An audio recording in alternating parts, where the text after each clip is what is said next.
ಶರದಂದು ಶರವನ್ನು ಪ್ರಯೋಗಿಸಿ ಮಲಗುವ ಹಾಗೆ ಮಾಡಿದ್ರು. ಎಲ್ಲಿ ಹೋಯಿತು ಆವಾಗ ಧರ್ಮ?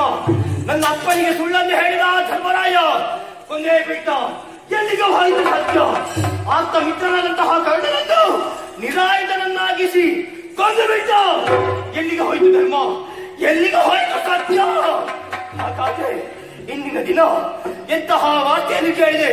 ನಂದೊಡೆಯನಾದಂತಹ ಗೌರವೇಶ್ವರ ಭೀಮನ ಗದಾಧಾರಕ್ಕೆ ಸಿಲುಕಿ ಬಿದ್ದಿದ್ದನಂತೆ. ಹಾಗಾದ್ರೆ ಇದು ಒಂದು ನನಗೆ ಒಳ್ಳೆಯ ಅವಕಾಶ. ನಿಷ್ಪಾಂಡ ಪೃಥ್ವಿ ಪಾಂಡವರನ್ನು ಮಣ್ಣುಗೂಡಿಸೇ ಸಿದ್ಧ. ಹಾಗಾದ್ರೆ ನೋಡುವ, ಯಾವುದಕ್ಕೂ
ಅದರಲ್ಲಿ ವಿಜಯಲಕ್ಷ್ಮಿ ನಾನಾಗಿದ್ದೇನೆ.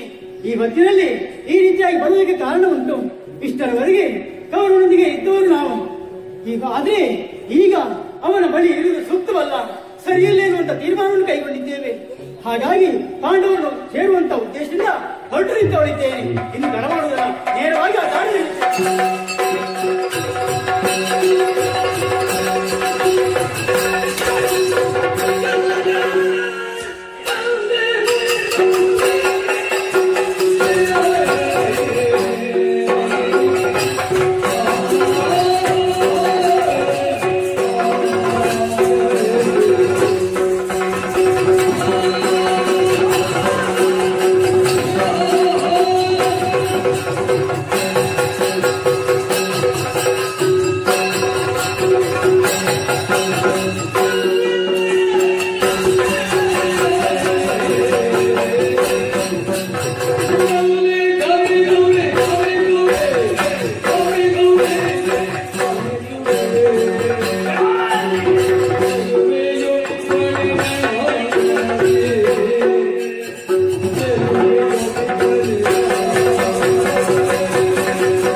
ರಾತ್ರಿಯ ಸಮಯ.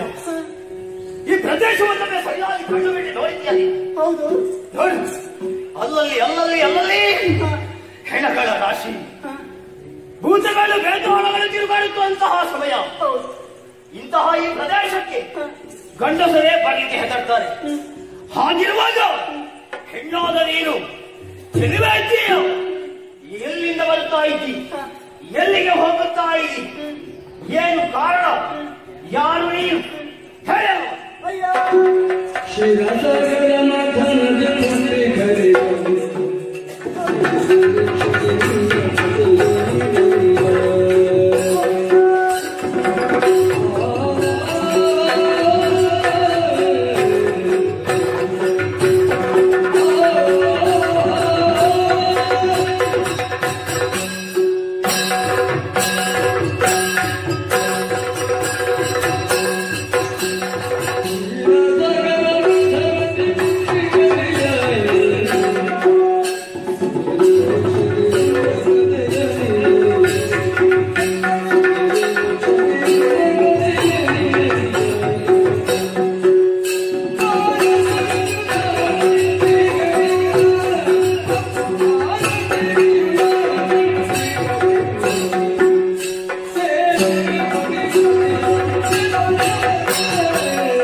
ಅಂದ್ರೆ 8 ಮಂದಿ.